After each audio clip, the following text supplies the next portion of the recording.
Over the past 12 years, the cost of attending an in-state public college has risen by an insane 63%.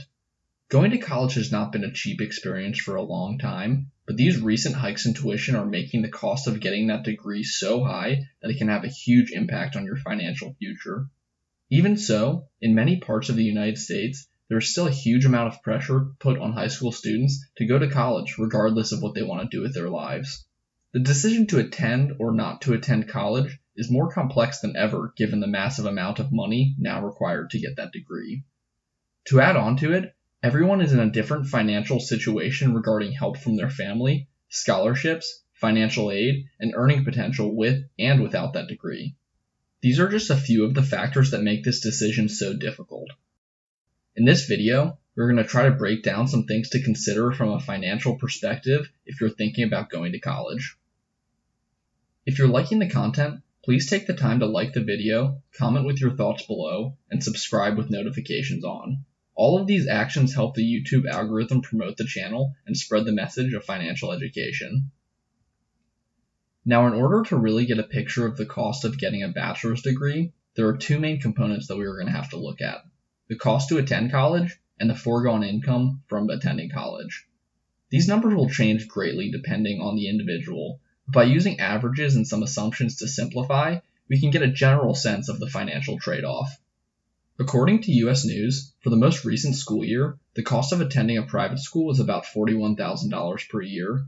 The cost of an out-of-state student attending a public school was about $27,000 per year, and the cost of attending a public school in-state was about $11,000 per year.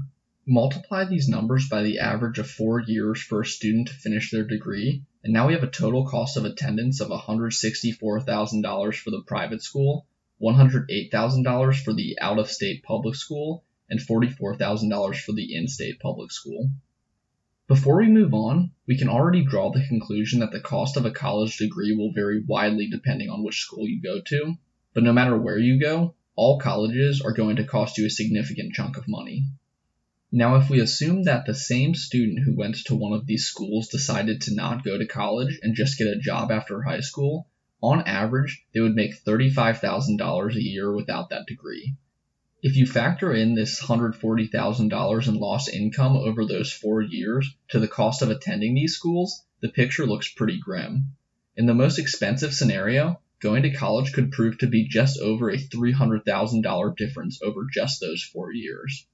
These numbers may not factor in things like cost of living, but since those are things that are going to be incurred regardless of going to college or not, we can leave them out of these calculations. There are also other things like working a job that could make a difference, but for the purposes of this exercise, we are going to assume that these people do not have a job or a scholarship for college. Now, so far, we have focused on how expensive a bachelor's degree can be, and I think we can all agree that the answer is very expensive. Although a degree is an expensive venture, the obvious reasoning for getting that degree from a financial perspective is to increase your earning potential. It's no secret that having a bachelor's degree increases your salary. For the purpose of this exercise, we are going to use $59,000 per year for the income of a person with a bachelor's degree. Although this is an overall average, this can vary greatly depending on the school you went to, the major you chose, and the field you choose to go into.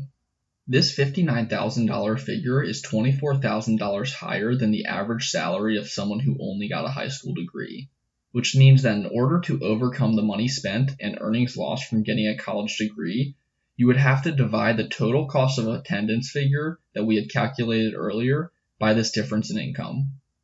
This is extremely simplified because it doesn't take into account interest rates, but on the low end, it would take a public school in-state student just under 8 years to break even on their degree, and on the high end, the private school student will take 12.5 years to break even on average.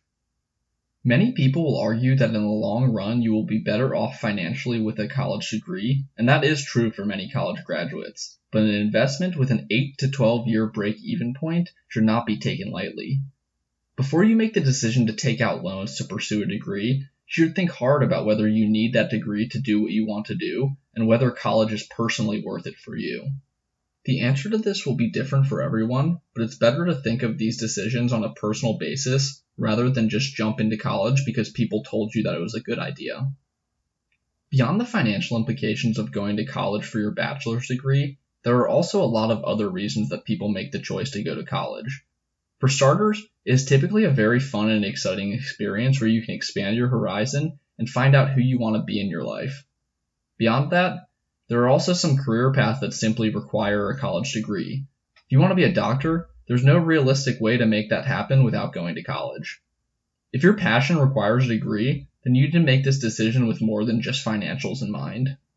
In addition to these reasons, there are many additional non-tangible reasons to go to college, such as expanding your network or becoming more specialized in a specific field.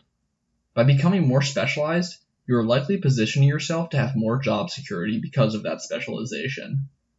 There are so many reasons to go to college, and it can be a great decision that opens up doors for you for the rest of your life, but that doesn't mean that you can't have a happy and fulfilling life without that degree. Everyone needs to make the decision that is best for them, but it always helps to think of the trade-offs of any major decision that you make in life. This video is the first video in a 3-part series where we will go over the economics of going to college to get a bachelor's degree, going to trade school, and going to get a master's degree. If you want to see the next parts in the series, make sure you hit that subscribe button and turn notifications on so you can know when it gets posted.